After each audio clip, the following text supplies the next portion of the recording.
The next plenary session is focused on Homeland Security, or Homeland Defense and Security, reframing our concepts.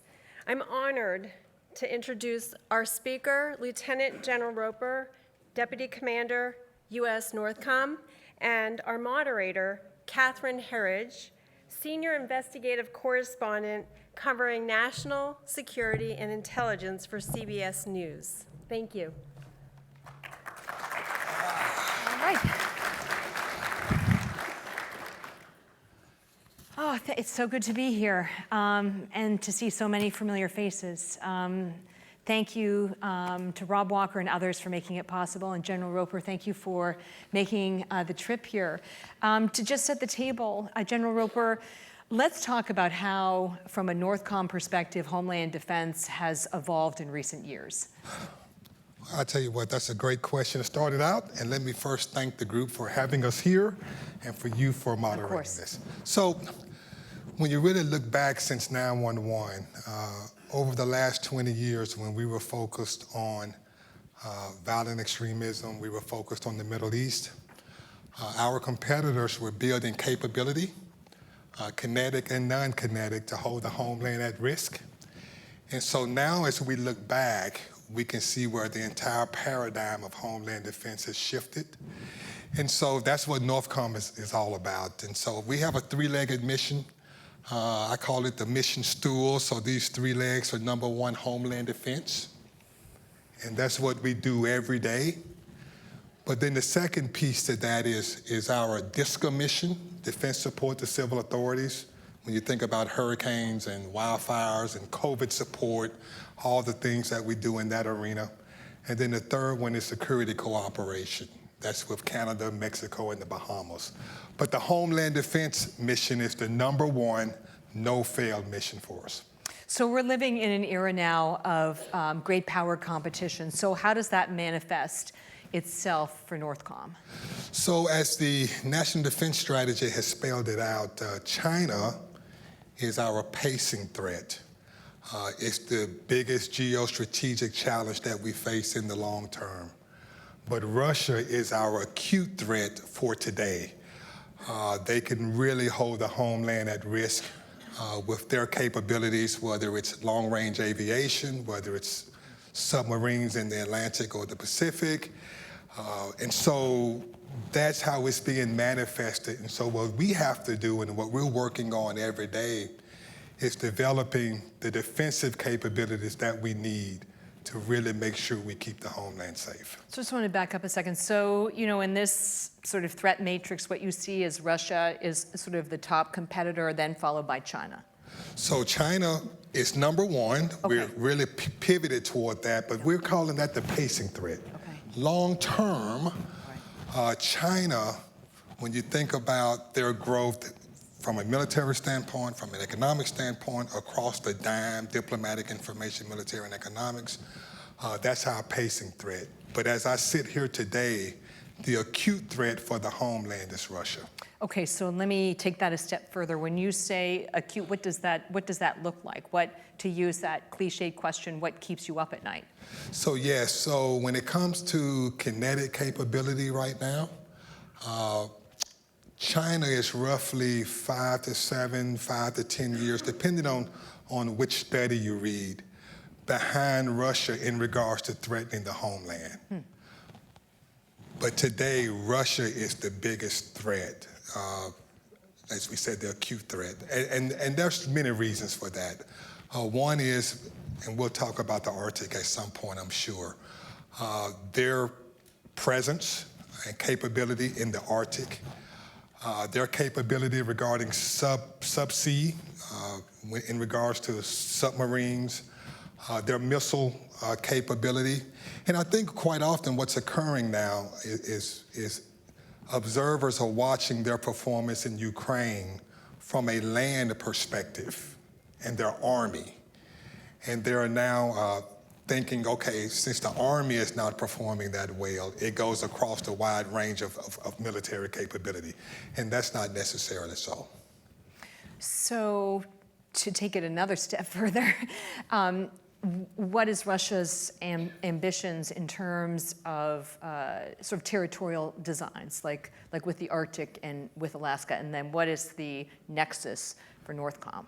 So in regards to the Arctic, there is no doubt in our mind that Russia and China would like to flip the international order on its head and really just do away with that. And it's kept us safe, since World War II. And so when we think about the Arctic, which 52% of Northern Command's area of responsibility resides in the Arctic. About 52%? Yes, and so we are extremely concerned with what's occurring there and how we campaign there day to day. In fact, the combatant commander of Northern Command, General Van Herk, is designated the DoD Arctic Advocate. And so he just completed an Arctic assessment where he looked at what infrastructure, what type of organizing, training, and equipping of forces need to occur for us to really function there. Because it's not as easy as it seems. When you think about even human performance in the Arctic would be different. And so you have to have forces that are designated, that are Arctic equipped, Arctic capable to get up there and really operate day to day. I just want to stop you a minute and reflect on already where the conversation has gone, because 2 decades ago, I know many people in this room, we were so focused on the use of sort of asymmetric warfare and the use, turning planes into missiles, and then the radicalization of American citizens. But now I'm hearing you talk really about the great power competition and how Russia, China want to turn the advantage we've had on its head, especially when it comes to weakening our homeland defenses. That is correct. And who would have thought we'd be talking about a major land war in Europe? I mean, the world has changed right before our eyes. And so what we see, and I've been wearing this uniform, not the same uniform, but I've been wearing an Army uniform now for almost 40 years. And so it is the most strategically challenging, dynamic, volatile environment that I've seen over the course of my career. So to bring it down to a granular level, because your mandate is to help protect the homeland, what does that, the evolution of these competitor threats look like, manifest itself with the United States? So the threats are really a wide range. And so from a non-kinetic perspective, it's not just cyber, but also space. And in fact, I would submit to you that we're at war every day in the information space and the cyberspace, just every day. And it's become a way of life for us. But there's also kinetic capabilities out there. And so as I sit here today, the threat to us is primarily non-kinetic, primarily cyber. And so that's something that we have to work in partnership with Cyber Command, another combatant command, and CISA to really build this network of security, and in that there's roles and responsibilities and authorities, but Northern Command being the DSCA, Defense Support to Civil Authorities synchronizer, we have a role in that also. So you're sort of like the connective Yes, tissue, we are. right? Okay.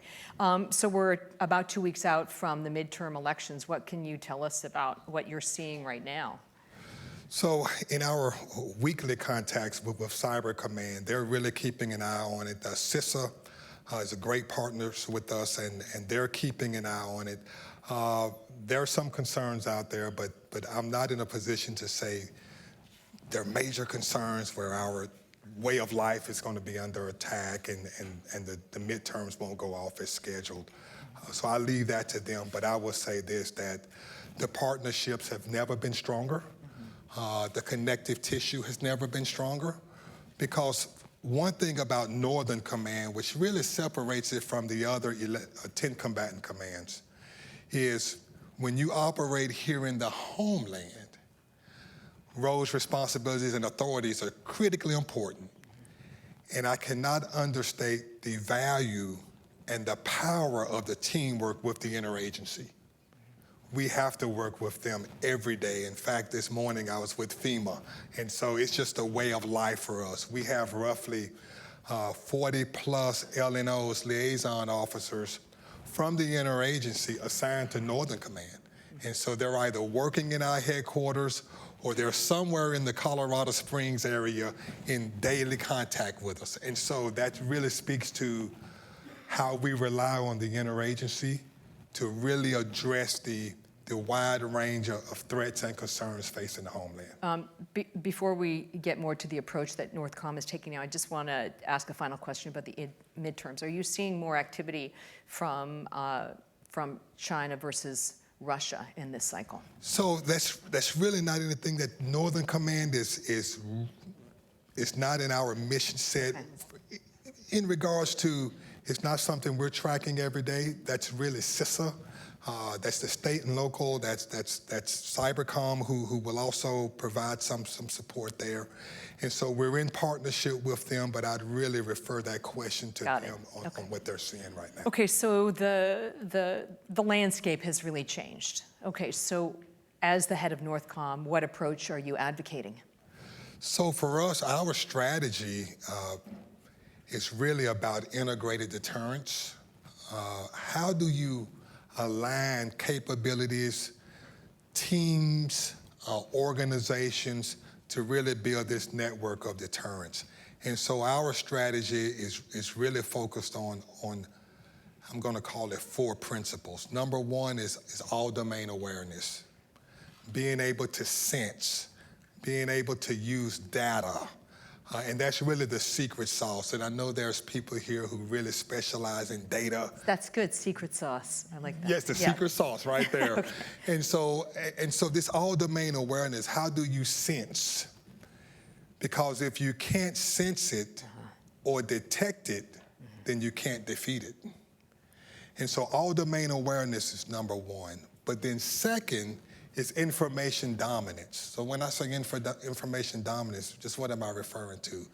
I'm referring to now, how do you take the data and really make sense of it faster? How do you use AI and machine learning to really take what you're seeing and build a network of sensors and then put the machine learning and the artificial intelligence to work so you can have decision superiority? Because I cannot underestimate or understate how important time is. As a senior leader, there's 2 things we have to have. We have to have information, and we have to have time.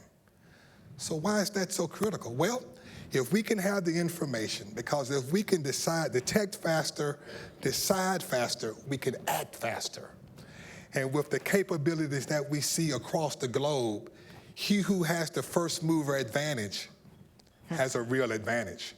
And so when it comes to decision superiority, we have to provide our senior leaders time. Because with time, we can develop other options. We can work other channels like diplomatic channels. We can really collaborate and partner with allies and partners, which is critical to us. And so we may be able, if we have enough time to develop the appropriate options, we may be able to have a peaceful solution, vice going to crisis and conflict. So all domain awareness, information dominance, and then decision superiority. But with that, we have to have global integration. Now, that's where the landscape has really shifted. Because when you think back in history, quite often that was a regional focus. Right. So whether it was the Middle East here recently over the last 20 years. But now for us to really defend the homeland appropriately, we have to have global integration. And that's not just with Northern Command, but that's also with our other partner combatant commands. But that also include allies and partners. And that's where Russia and China don't have the kinds of partnerships that we have with our allies and partners. Because when we globally integrate and we're seeing the same thing, we can really form the kinds of deterrence options that we need. Okay, so we've got 4 groups here. So where are the gaps, and how are you trying, where or what are the gaps, and how are you trying to close them in these areas? So I think the number one gap we would say is all domain awareness, because there are sensors that are out there. They're in the private enterprise, they're in private industry, they're in government, they're in the public sector, but quite often the data, which is the secret sauce, is stovepiped. And for that, I would just simply ask, can I get a witness? Yeah, amen. Yes, got an amen over here. And so it's stovepiped, and quite often what we have found, a lot of that data ends up on the cutting room floor. No one ever looks at it. It's screened out. And as it moves to the next node, it's screened out and cut away. And so we're making decisions on the right end of it where with just a limited set of tools. And so I think that's one of the keys. And so how do we connect that? And we're working through that now. We've actually conducted a series of global information dominance experiments, what we call GIDE, G-I-D-E, where we have built on each. We've conducted 4 now, where we started with, okay, what if we could get all of our combatant commands on the same page, looking at the same pane of glass?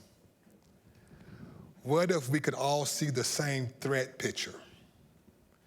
And our intelligence personnel can then examine that picture in concert with each other and say, based on what we see, based on the pattern of life, here's what we expect, here's what we assess.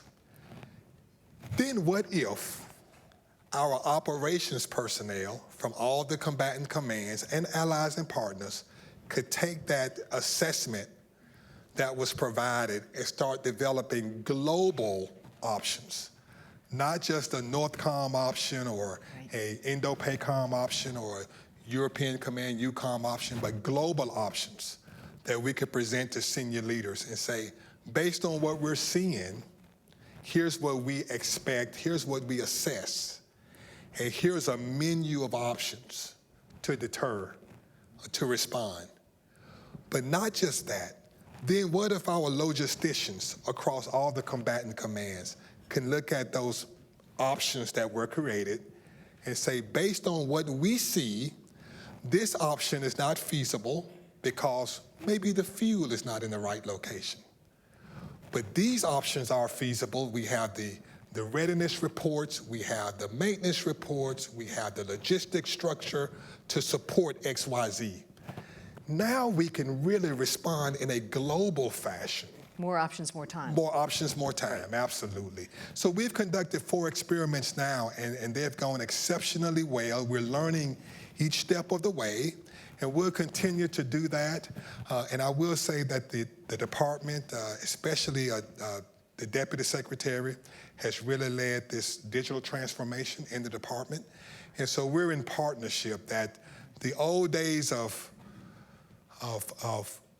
sequential, legacy, bureaucratic processes should be a thing of the past. And so if I was king for a day, that's what I would really look at. Or for a week, absolutely.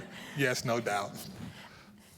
So in the simplest terms, what accounts for the stovepiping when one of the lessons of 9/11 is that there was too much stovepiping of information?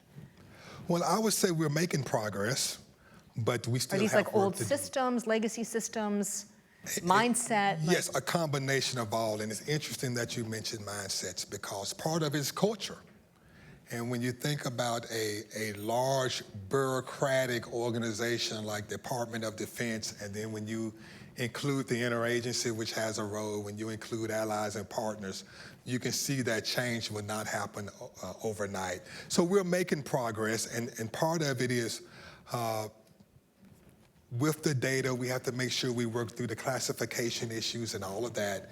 And so change is slow, but it's transformative, and I think we have to move faster. I think that's important, really having a sense of urgency. And so that speaks to culture again. And so not just how we process data, but also our acquisition processes, making sure that all of that is moving at the speed of relevance is important for us. So in terms of modernization, where are your priorities?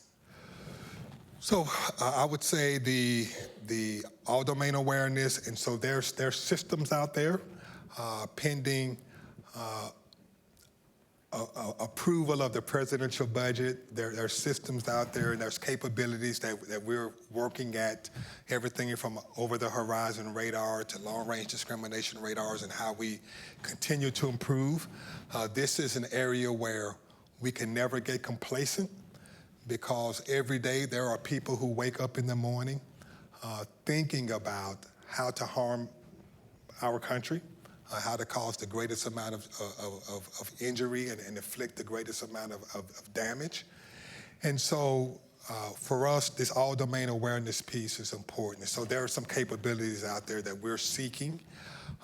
We're pleased with Canada's recent announcement regarding NORAD modernization, because that's going to help us in the north again. And so that partnership is strong. And so all domain awareness is an area where we need to improve, but also information dominance and making sure we have the latest and the greatest artificial intelligence capability, machine learning capabilities, as computing continues to improve and receive enhancements, making sure we get onto that, whether it's quantum computing, et cetera.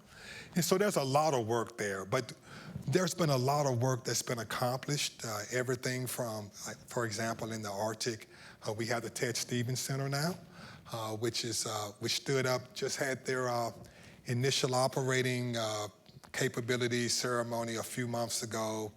I just spoke at a conference virtually with them last week.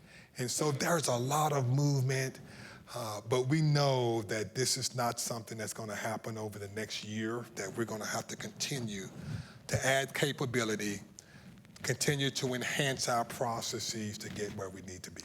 How concerning is the threat from competitors' advanced cruise missiles? We're concerned about the entire missile architecture.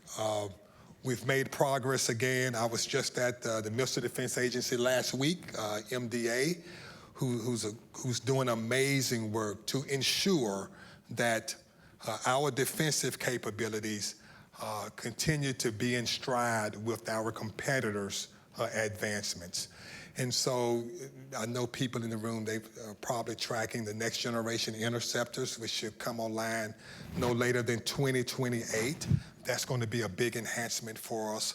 But when it comes to missiles, here's the key for us. From a NORTHCOM perspective, our Homeland defense design doesn't start here in the homeland. And that's what people would intuitively think, okay, Homeland defense starts in the homeland. But our design is a layered defense design that actually starts forward. And it starts forward with our allies and partners, and it starts forward with our fellow combatant commanders. So when you think about, I'll just use the example of an archer, someone with a bow and arrow. There's a couple of ways to defeat the archer. You can defeat the archer himself, or you can wait till the arrow flies and defeat the arrow. We would much rather, based on the comments I've made already regarding all domain awareness, we would much rather defeat the archer in the away game. Because to be frank, if we're shooting down missiles over the homeland, we're not where we want to be. And so we'd much rather use that network of allies and partners and fellow combatant commanders and defeat it forward. So you said earlier that one of the areas where, there were 4 components, one of the areas where we have a lot of strength are these relationships and these global partnerships. So if that's an area of strength, what's your strategy to try and build those relationships as part of this idea of deterrence? So yes, that's something that we work on every day. In concert with those fellow combatant commanders. We have a strong partnership with Canada, which is really key for us in the northern approaches. Of course, with the European Command, Indo-PACOM out in the Pacific, that network of allies and partners are critically important. You see it from the department constantly with their engagements, key leader engagements. That's something that we work on all the time, and literally, just at our headquarters, there's a revolving door of allies and partners who come to the building to sit with us, to talk through how we're doing things here.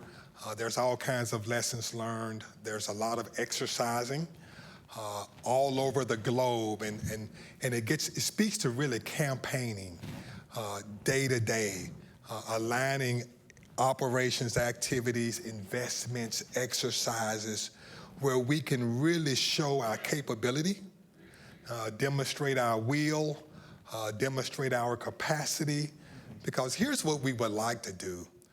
We would like to really show resiliency, readiness, hardening, redundancy here in the homeland, so that if there's a competitor out there who's even thinking about attacking the homeland, it would give them pause. That competitor would say, you know, I can hit their homeland, but if I do, they're resilient, they're going to bounce back, and when we bounce back, it's game on. And so that's what we try to do every day. And so everyone has a role in that. State and local government has a role, industry has a role, the way we exercise here in the homeland. For example, I was just in Philadelphia about 3 months ago for a big homeland response exercise, and the city of Philadelphia was all in.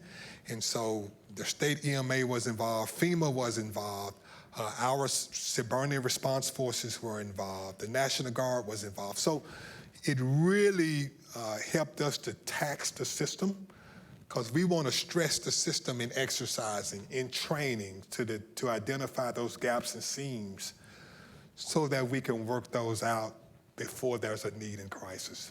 So if a cruise missile is an obvious threat to the homeland, how would you order sort of that sliding scale of other threats that you're trying to plan against?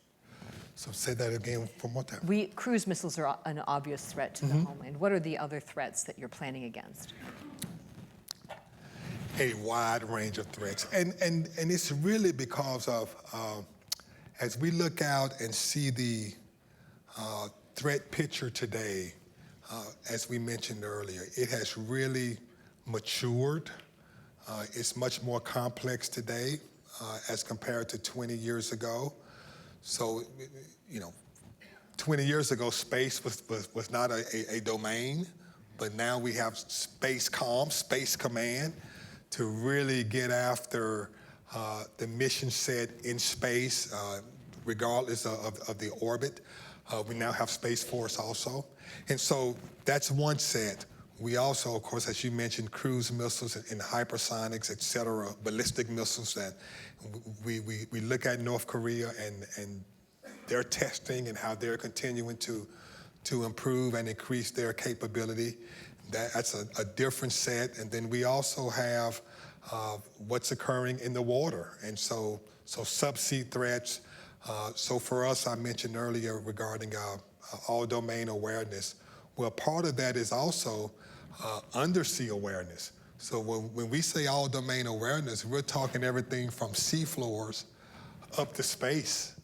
And so networking those types of sensors together to really give you a good threat picture and really to identify patterns of life, things that have changed where we can assess and evaluate and say, okay, this looks different. So once you get machine learning and artificial intelligence involved, maybe there's a pattern of life change that automatically cues a satellite to look at that closer. Now, based on what it's seeing, we can put human eyes on it also and say, you know what, this looks like something that occurred in 2018. I just used that example. And so working in tandem we can get left of launch, which is where we want to be from a Homeland perspective, left of launch, so we can create those options and give our senior leaders the time. But also with that, you can posture forces. You can start moving your own capability around to counter what you're seeing and what you're sensing. We think that's important. You can also message. I think the way we respond to hurricanes and disasters here in the Homeland, from a DISCA perspective, that message is resilience. When we evacuated the 75,000 plus Afghans here into the Homeland, and NORTHCOM was charged with building roughly eight small cities. I don't think there's another military around that could do that. And we responded at a moment's notice, and this amazing team began to work at it. And so I think all of that sends a message that we're ready, but we need to continue to build the capabilities to get ahead of the threat. What is it in the private sector partnerships that you'd like to have that you don't have enough of right now? Wow, that's a great question. You can take a minute if you want. Yeah, I could take a minute? Yeah, okay. All right. I would say from a private sector perspective, that partnership is critically important in regards to, there's many different ways, but I just mentioned this one aspect.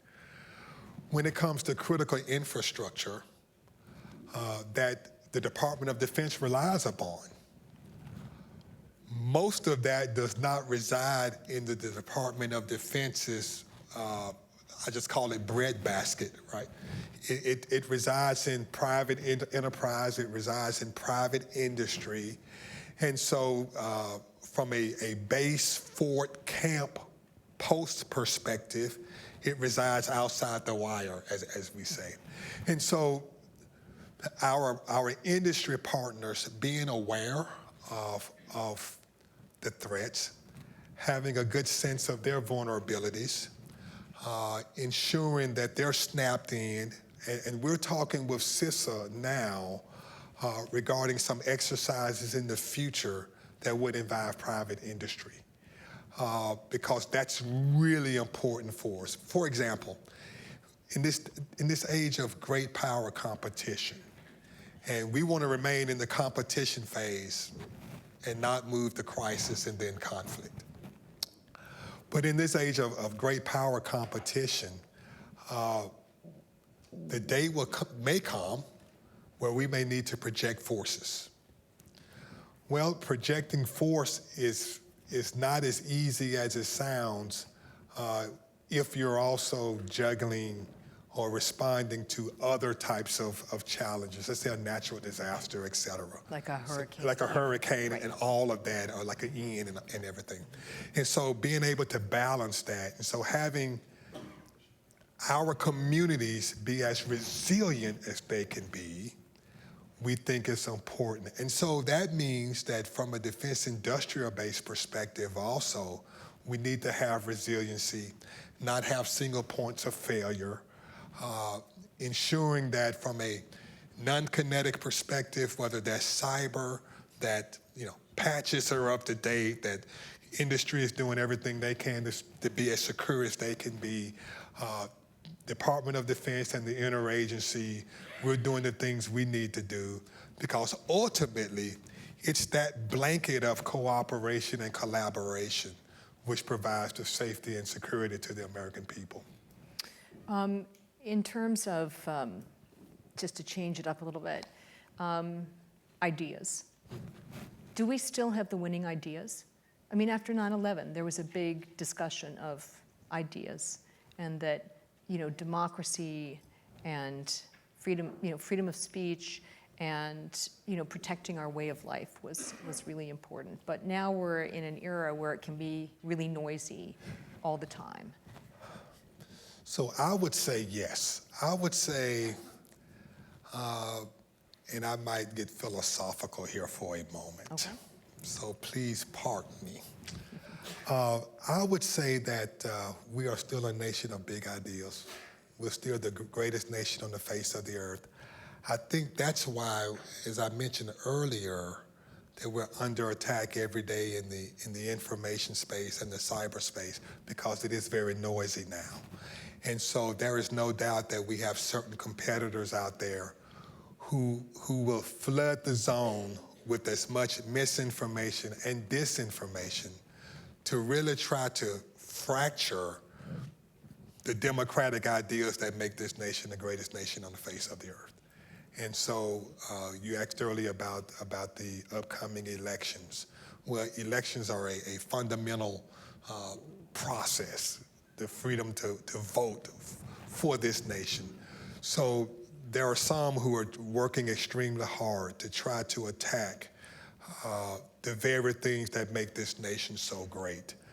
And so I mentioned that I would get philosophical for a moment, but the fact that I'm sitting on this stage is just an example of this nation being the greatest nation on the face of the earth. My granddad was a Buffalo soldier, segregated unit, deployed to France in World War I, Corporal William Roper. His grandson is now Lieutenant General Roper,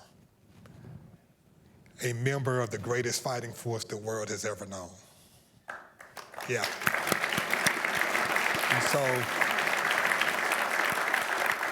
And so I think we're still a nation of great ideals, and we have the initiative, we have the discipline and determination to continue to move that forward.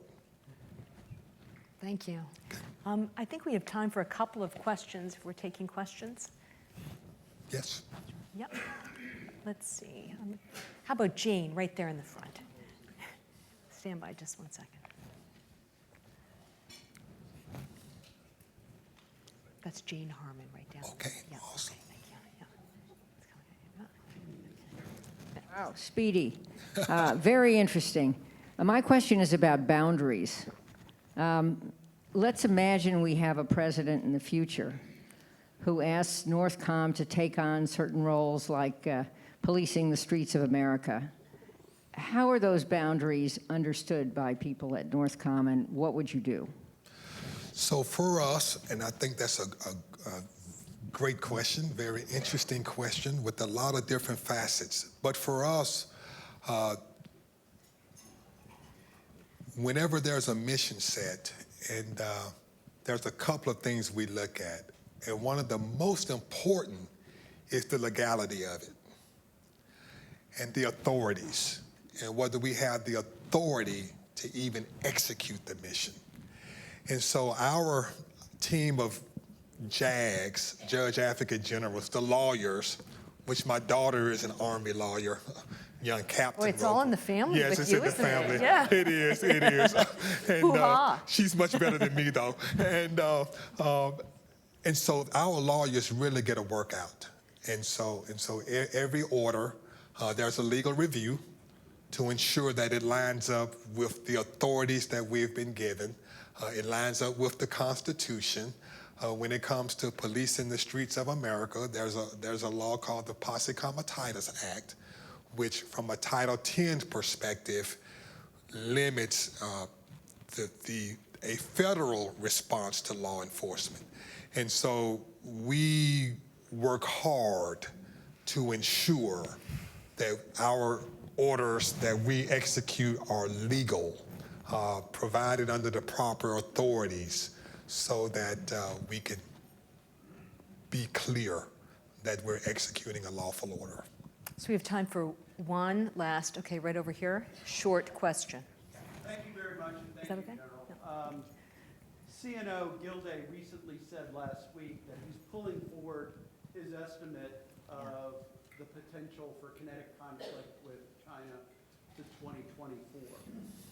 Many people believe that this could be a conflict which actually starts on the homeland as there's a desire to interrupt our ability to mobilize. Certainly Indo-PACOM worries about that. How do you and Indo-PACOM work together, and are you the executive authority to assure the ability to mobilize? So we're proud of our partnership with Indo-PACOM because we recognize that any conflict with a near-peer competitor will involve mobilization of forces. And so how we force project is going to be critically important to how those other combatant commands execute their war plans. Because if they're counting on a certain number of soldiers, Marines, et cetera, on X date, and they're counting on a certain amount of equipment on X date for their war plan to be successful, we need to make sure we can do that. And so there's a lot that goes into that. But the partnership is strong, and the global integration is what's critically important, because we would say, and we believe, that there's no conflict with a near-peer competitor that will not have a cascading impact on the homeland. And so in the example that you just gave, we would anticipate first there would be some type of cyber attacks in the homeland to try to disrupt, deny, delay, force projection. Because when you think about it, if Indo-PACOM needs X amount of capability and they can't get it, then that affects how they execute their plans. So we think the first issue would be cyber. And so when it comes to, I think the last part of your question was regarding Are you ready? Are we ready? Well, I would say we're ready, but we always want to be more ready. And so it's almost as if, I'll just use this example, and you'll know exactly what I mean. When you're in a foxhole, every day you constantly improve it. And I mean, you can say, hey, Sergeant, I think it's good. Sergeant says, well, make it better. And so we're ready, but we want to continue to improve. And so that's why the partnerships with the interagency, that's why the exercises are so important, because we can anticipate, cyber attacks on whether it's the power grid, whether it's the ports, whether it's rail, et cetera. Those are the kinds of things that we would anticipate we would encounter. Yep. General Roper, thank you very much. Oh, thanks for having us. Overall, Wow. Thank you.